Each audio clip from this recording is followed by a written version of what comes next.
everybody? It's your boy, the Versace Stoner. We're here with a very special episode of VSW Podcast. Today, we got a very special superstar with us, the one and only Caleb Konley. Welcome. What's up, guys? How's it going? How you doing? It's going well, man. I'm just trying to stay busy, heading to a show now. Just figured I'd stop off and give you a call, man. Yeah, I really appreciate it. I love talking to, pro wrestlers, whether it be, indie guys, whether it be main guys that have, moved on. You've kind of done that, you've been on both scenes, and I love to see that kind of transition. That's what drives me to shows, to see, a lot of people be like, oh, I don't want to go to this show. It has no names. I'm like, what do you mean it has no names? All those kids that are there are going to be in somewhere, at least a third of them. That's the area we live in. But let me ask you, what got you into wrestling? I know it's a general, boring question, but I always like to, people come from different walks of life. I've always been a wrestling fan as far as I can remember. There's not a time in my life that I can remember where wrestling wasn't a part of it. Some of my earliest memories were, watching NWA as a child. Grew up around Atlanta, so they were at that point they were running there pretty often. I remember going to a ton of shows as basically a toddler. Like some of my earliest memories are of that. So like my whole life, just I've grown up trying to be Sting and Ric Flair, basically. That's awesome. Because a lot of people, like I said, like they all come from some people, watched heavy into the WWE and they kind of went that route. I know people that just started watching a couple of years ago and was like, entertained and thrilled. But I feel like, what you watch kind of influenced, like, what kind of wrestler you want. Like, WWE was always more a little bit glit and glamour, but if you're going back, especially as an adult, NWA, WCW, they had the more technicality, they had the more wrestling, they had the actual more grit to it. So you end up with, a different product depending on what you're watching. So, like you said, you got into this and I'm guessing you went to a school. Yep, I went to the WWA 4 school in Atlanta, and then I also went to a school. I don't think it really had a name, but it was ran by Glacier and Rob Adonis. And then I also was trained by Murder One. So I bounced around through Atlanta to all the schools and tried to get training from every possible person I could. And then I was working for about 2 years, and in 2007. I moved to Charlotte, North Carolina to work for High Spots and train at their school under George South. So you're from Atlanta, I take it. Yeah, I grew up in Atlanta. I started wrestling in Atlanta. And then about 2 years in, I moved to Charlotte. Oh, nice. I'm kind of jealous. You guys got better weather. We're doing right, we do. It's like snowing out almost, basically on the border of snowing out. It's crazy. I'm wearing gym shorts right now, sweating my ass off, man. Yeah, I had to pull out my fur coats again to go out tonight. It's ridiculous, but well, you're looking good. You got your fur coats on. But so that's a nice territory. Like I said, I mostly watch wrestling from this area. I've traveled somewhat to watch wrestling as far as probably Jersey, maybe a little into Pennsylvania.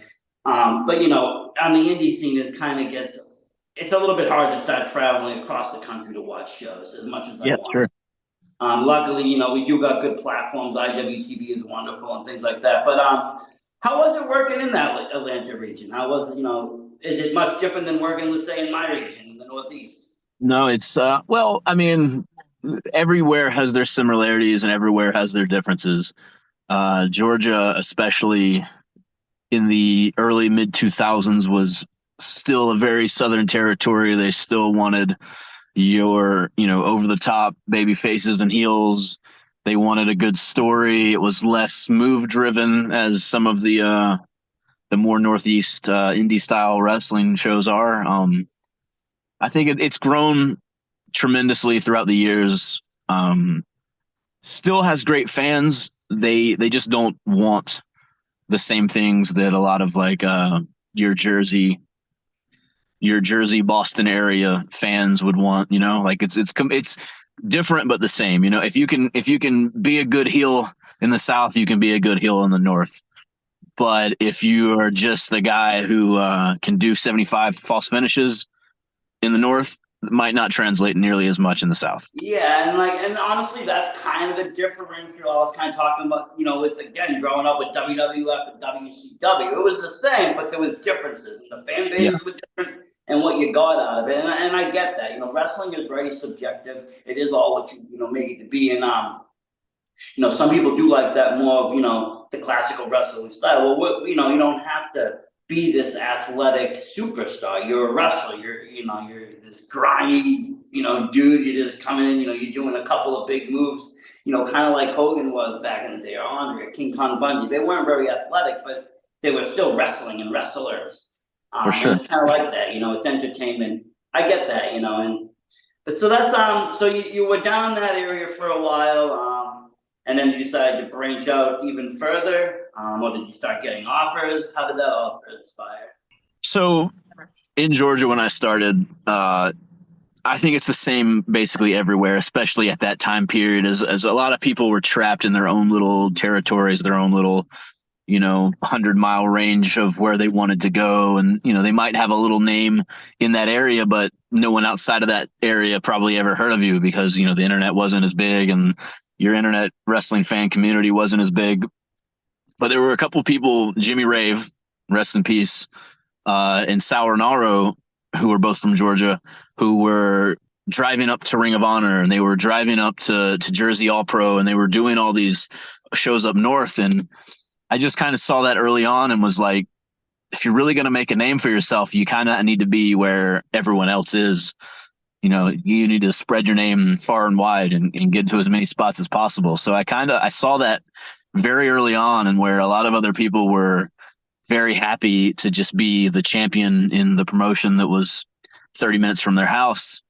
I wanted more than that. And I realized like the guys that were doing that were these guys who were, packed 4, 5, 6 deep in a little Honda Civic, and they were making these towns, and they were going to IWA Mid-South and all these other promotions that were getting a little buzz about them.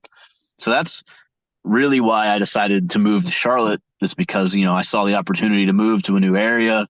There were guys there like Man Scout Jake Manning, who I would ride with everywhere, and it's just stuff like that. Cedric Alexander was there, Adam Page was there, and just all these guys that also had this, drive to want to like go out and make a name for themselves. Yeah, and I mean, and that's where it is. Again, it's all kind of what you want to make of your career. And there's nothing wrong with wanting, work, one weekend, a month at your local, wherever, 30 minutes and be the champion. And that's where you are in your career. But if you want it, you do have to go get it. Like you said, you Absolutely. have to get out there. You have to be hungry. There's a lot of people looking for it, especially now. I mean, now it's even, there's everybody out there, trying to send video clips to, there's a lot. You have to get noticed, and while we do have great tools to kind of get your name out there, again, there's still a lot. What makes you different from this guy and that guy?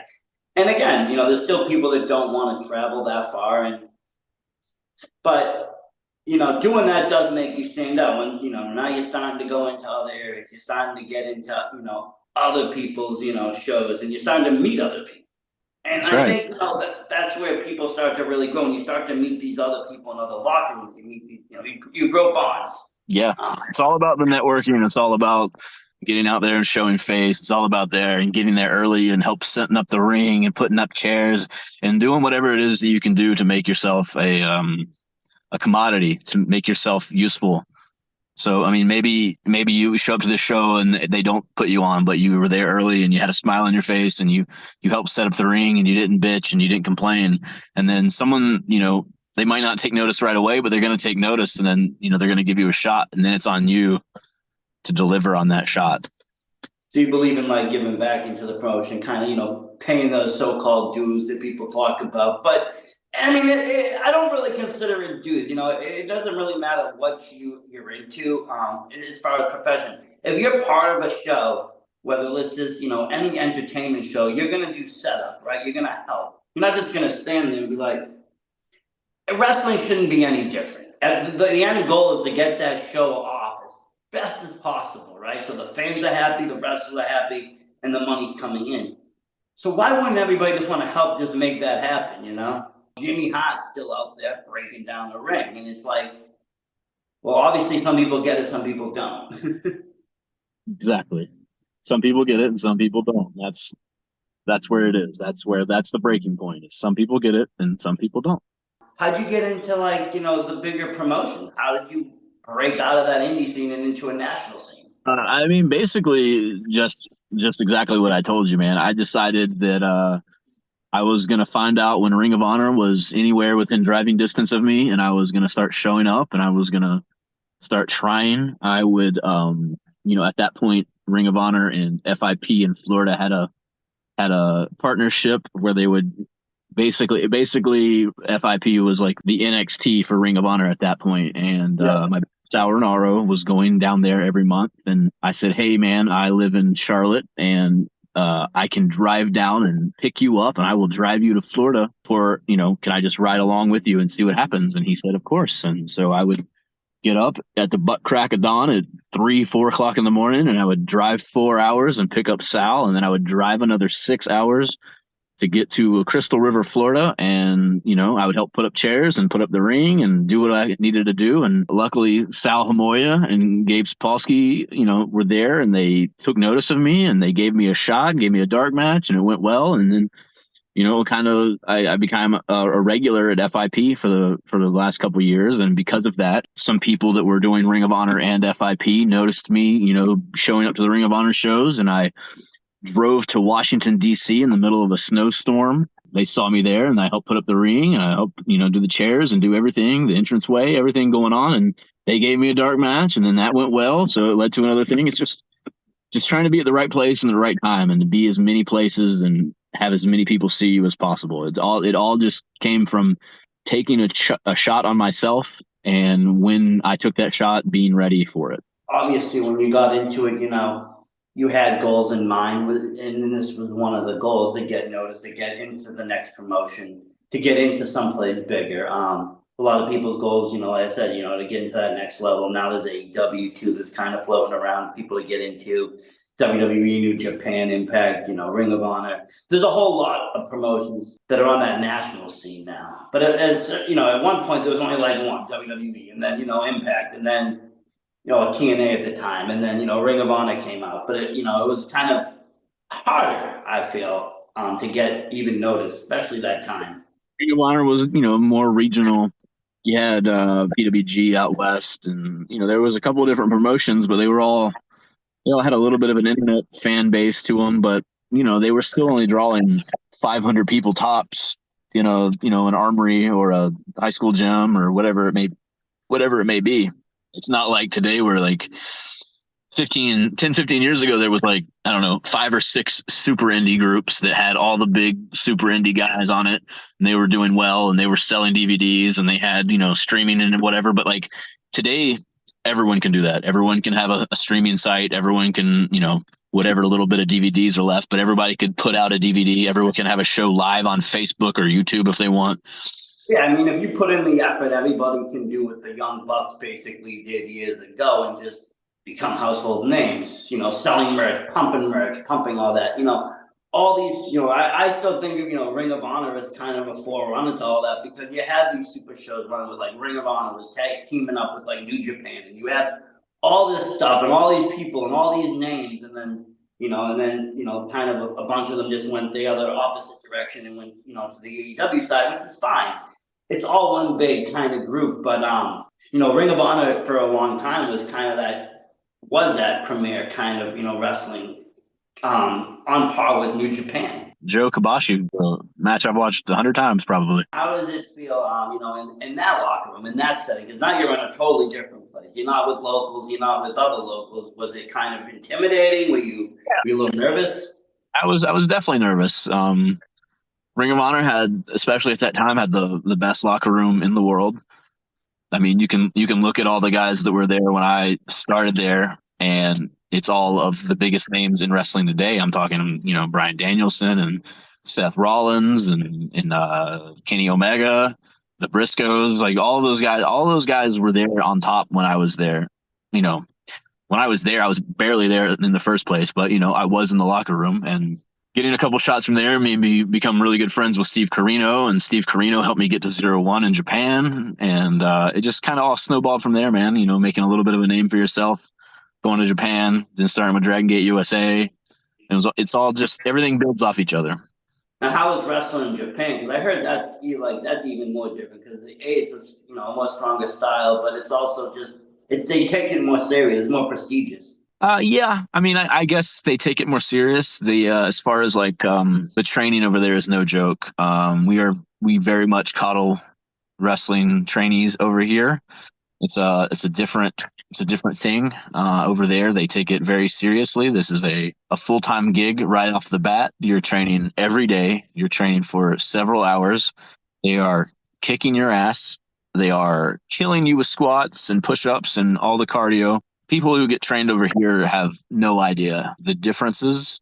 But as far as wrestling goes, it's still wrestling. It's still similar. We still speak a universal language for the most part. Even if they don't know very much English or you don't know Japanese, you can kind of still communicate with them just because wrestling is kind of a universal language, as it turns out. I've never seen an out of country show except on like TV, but it's always been fascinating to me because there is worldwide wrestling. There's wrestling in almost every single country almost. It's wild, but there's some form of indie wrestling. It just goes to show you that, how big of a sport it actually is. A lot of people, years ago used to say wrestling was dead. I'm like, it's far from it. It might look that way on TV because, things are boring or things might not be, as big as they were in, 98, 99. But on the underneath, right under WWE and AEW, this whole thriving wrestling world. It's in a boom period as far as the independent stage goes. I mean, it's in a boom period as far as WWE and AEW goes. You go online and people are going to talk shit about WWE or AEW or TNA or anybody for that matter. But like, they've got TV deals, they're getting advertisement, action figures, video games. They're still killing it. And if nothing else, the fact that AEW and WWE are competing with each other has shown that competition is good just by the way that WWE is right now. The Rock's back. The Bloodline stuff has been great. You obviously can tell that these people on both sides are fighting for a better show so that they can both survive, and it's all for the fans, Yeah, I mean, obviously I'm in that level where I remember, the Monday Night Wars, sort of call it, and that was some of the greatest TV wrestling that there was because they were just literally going for ratings. They were fighting back and forth on the fly at some points. Things were just, unscripted, thrown out the window, just going nuts. And you do kind of get a little bit of that today. You'll see things be kind of changed on the move just to kind of one up or be a better show. And that's fine. I think, competition is great, especially in that aspect. It doesn't have to be hateful competition. It's still all wrestling. I feel like the fans, get way too negative about wrestling, but to have a competition to say, hey, this show was better, that's fine. You want that feedback. You want to know what to do better next time. Absolutely. And that's what they're doing it for. They're doing it for every one of these fans to enjoy. So from there, you just kind of traveled through, and what were some of your favorite matches you had, in that time period? In that time period, me and Cedric Alexander, who trained together for a long time, had a really cool feud in PWX, which was kind of like my local promotion in North Carolina, which I really enjoyed. It was one of the few times that we got to kind of like build the story from top to bottom, and it ended in a blow off where sometimes in independent wrestling, even in the big times, you get halfway through a story and then something changes, and then all of a sudden everything you've worked for gets thrown out the window. But this one built exactly the way that it was supposed to, and it ended just the way it was supposed to. And it was really cool just to be able to have that with a guy who's like one of your best friends. I've been super lucky to wrestle. I mean, I've wrestled Rey Mysterio 4 times, I think. I've wrestled the Hardy Boys both individually. I've gotten to wrestle so many cool guys. I just wrestled Ultimo Dragon a couple weeks ago, man. I've been lucky enough to be in the ring with a lot of the people that I grew up idolizing. A lot of the people right now, I got to wrestle Ricochet half a dozen times, Johnny Gargano, Rich Swann. so many of the guys that were I either grew up watching or was right along at the same time as they were blowing up. I've been in the ring with them and had amazing matches with. Me and Trevor Lee got to tag for a long time. I had several matches with him. That was always awesome. Andrew Everett, same thing. Got to tag with him, travel with him, wrestle him. It's been super cool to just to live the life and be in the ring with some of your best friends and the people you grew up watching. Yeah, that's awesome. That's like it is because it is that kind of like those awe moments, and I think that's kind of what's different, a little bit different about wrestling, say where people do take the kind of the athleticism and the health and all that more into factor and into play than the 80s and 90s. People's careers are longer now. They're able to wrestle. They're able to still put on good shows well into their 40s and some in their 50s and some in their 60s. They're able to still do it. Whereas I feel like in the 80s, they within 5 years they ruined themselves and they were like, oh, ready to retire. Some of the guys, and then obviously there was others that went 20, 30 years. Hogan and Sting were main eventing in Starrcade in their early 40s. Scott Hall and Kevin Nash were doing some of their best work as the outsiders well into their 40s. Flair was killing it into his 50s, 60s. I mean, dude just had his last match like last year. I mean, we don't count that, but even his final run in WWE was really good. Yeah, like there was, like I said, like sometime during this like era, like they switched and people switched and they started to take themselves the health wise more serious. And some of the wrestlers even do, like as wild as Ric Flair is, I mean he's lived a pretty, he's at an old age. He has to be doing something right. Yeah, dude. And the same thing with these other guys and girls that have went through the 80s, 90s, 2000s and are still in the ring. You're not doing what the others have done because unfortunately we've lost a lot of wrestlers that I idolized growing up watching on TV. They're gone, and unfortunately even today some of the wrestlers they'll pass early, but for the most part I feel like people are just more healthier in the industry. Definitely. Everyone was living like a rock star in the 80s. You didn't have to be a wrestler to do that. Everyone was out there doing drugs and doing nefarious things at night. And I feel like just that's not the culture in wrestling. That's not really the culture in, anywhere these days. And I think it's definitely better. We also know about concussions and, we know that there's several things you can do to help out your body and stretching and all the dumb little things that we kind of took for granted for years. Like it's a way bigger deal now. Yeah, and I mean, of course, also what people did for entertainment purposes, taking those concussions, taking those chair shots, taking the glass, taking whatever it is that it might be. People have kind of smartened up for the most part. Hardcore is still around, but it's it's not as prevalent. There's a few promotions that do run death matches, but again, it's not like it was early, like 99, 2000, where everybody just wanted to run death matches and hardcore stuff, and everybody wanted to kind of ride ECW. So you kept with it. And speaking of like, things, I wanted to backtrack a minute. You were saying something about, staying on track, I think, or something. And I was gonna bring up, the whole world kind of got shaken up where, the storylines couldn't get finished because we got COVID, right? 2020 was terrible. How did it affect you in that aspect? Were you able to still work during that time? Were you shut off from wrestling? Man, I was very lucky during COVID. I was working with NWA going into COVID, and then they shut down because of it. And right at the same time, I was also getting back with Impact. So I was doing both companies simultaneously for a few months, 1 or 2 months, right when the pandemic happened. And NWA was still in the process of they were still paying people through the pandemic to not wrestle, basically, because they had obligations to us for months, so they were paying us. And then Impact, being a TV company, very early on decided they were going to run shows in empty arenas. So I think they took a month off. They took April off, but then by May, I think they filmed March's TV tapings like the week before the world shut down.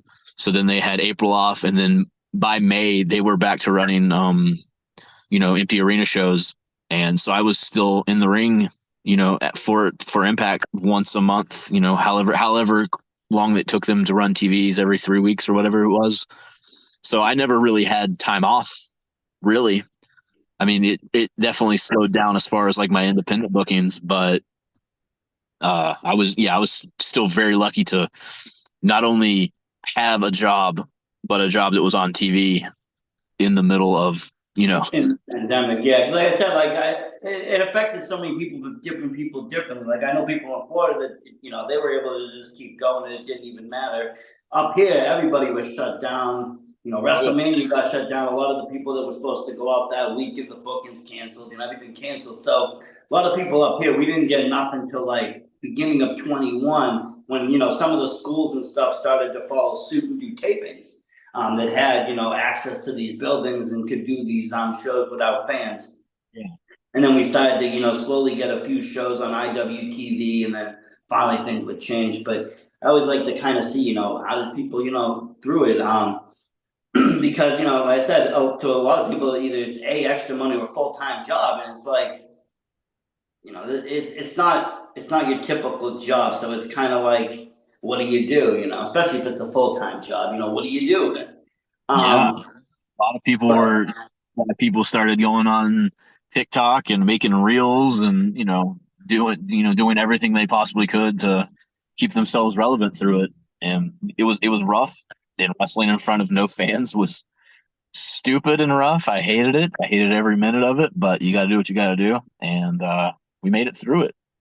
You made it through it, exactly, and the people that were, some people capitalizing on it, especially in the indie scene. They took that time to kind of rebuild their characters or build themselves up better, and they used social media to kind of do so. And a lot of them came out, after 2020, like even better than they were.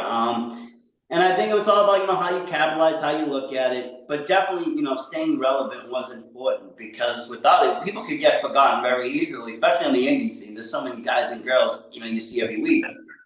But you did make it out of there. Are you still signed with all three of those companies now, or are you just independent? Signed with everybody currently. So you're independent totally now. Fully independent at the moment. I mean, not design, like I said, you've worked at, three of the major, well, you just mentioned three of the major companies. I don't know, did you do AEW too? I did several AEW darks and dark elevations and whatnot, but I mean, I was never signed there. Never signed there, no. But still, it's still working for them. So, I mean, it's like four of the major companies. Did you ever get into WWE, or was it not just on the radar? Talent stuff. I've done several backstage stuff, but again, never signed. Several talks with them, but nothing ever really came of it.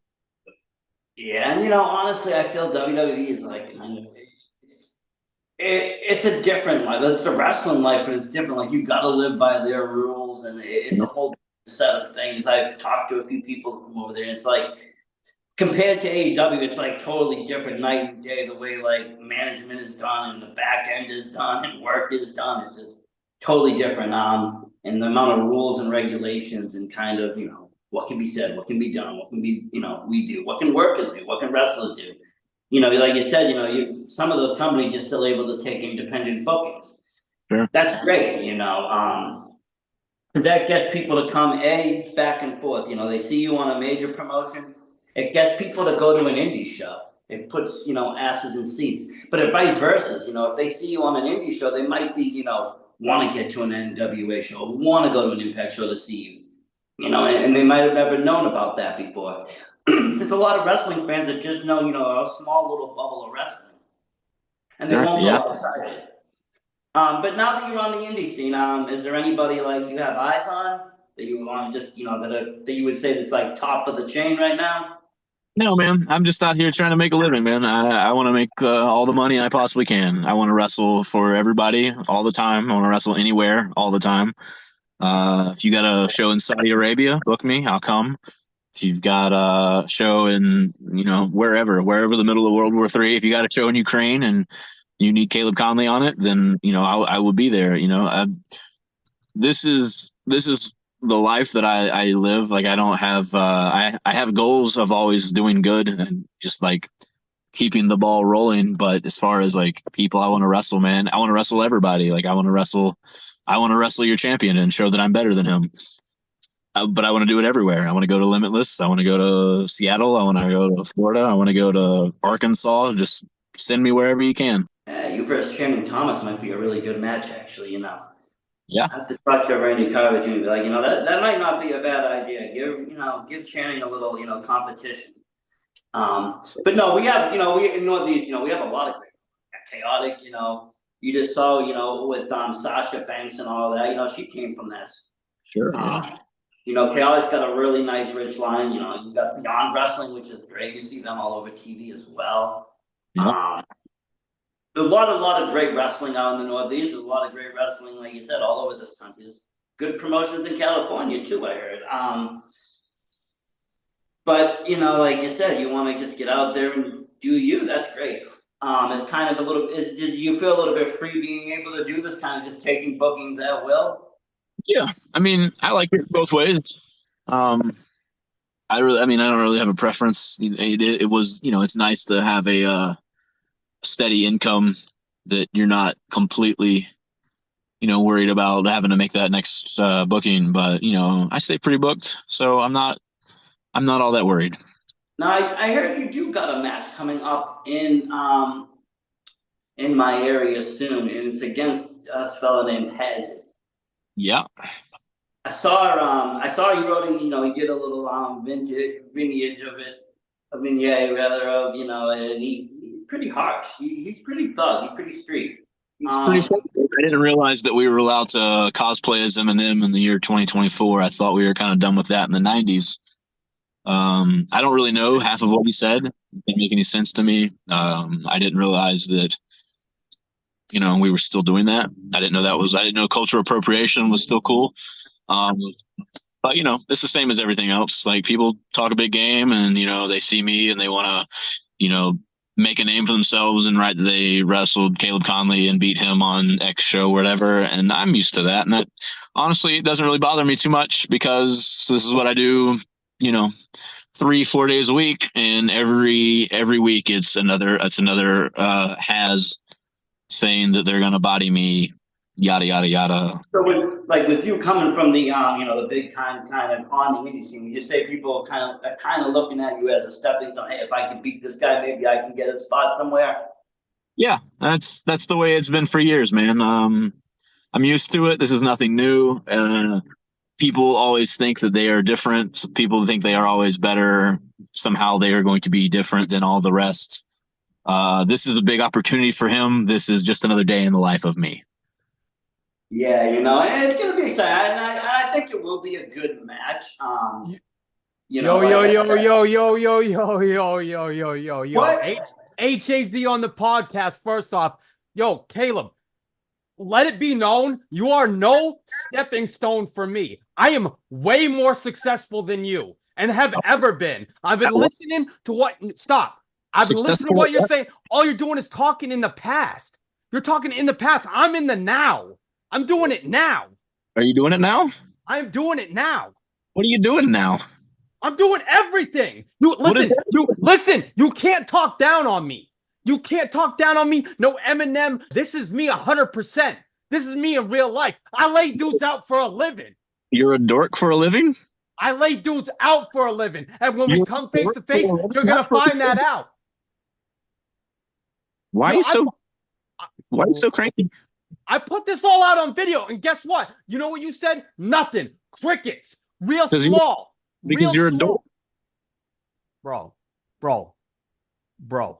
When people see me face to you can say it all you want here, but face to face, you won't say that to me. People on the street don't say that to me either. In my neighborhood, they don't. On the street because you live in the fucking suburbs. Says who? Says me. You don't know me. You don't know me like that. Nobody knows you. Everybody knows me. Ask around. When you come here, you need to tap in with me and ask if you're allowed here. When I come to Georgia or wherever, I don't gotta tap in with you. I'm Gucci wherever I go. No, man. You are Coogie wherever you go. You are fake. You are bootleg. Fake says who? Anybody who's texting me is found out. You know, man, the fact that you're so cranky just shows me that you're insecure and you are scared of me, which is fine. You can be scared of me. You can be cranky.